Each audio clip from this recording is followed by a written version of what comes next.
Irene Anderson, born in 1966, is a prominent figure in the female bodybuilding, renowned for her impressive physique and competitive achievements.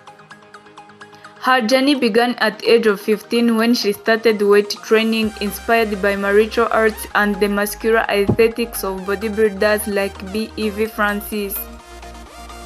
Despite giving birth to 3 children in the 1990s, she returned to competitive bodybuilding in 2003, quickly rising through the ranks.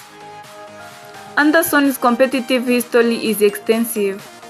She won numerous titles including the Swedish Championship and the Nordic Championship, and earned her IFBB Pro card in 2006.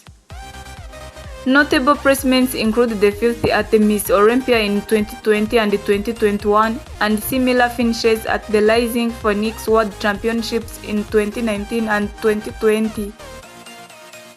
Beyond her competitive success, Anderson co-produced the documentary Too Big for the World, which offers an insightful look into female bodybuilding, aiming to elevate the sport's visibility. Her net worth is estimated to be around $1 million, reflecting her successful career and influence in the bodybuilding community.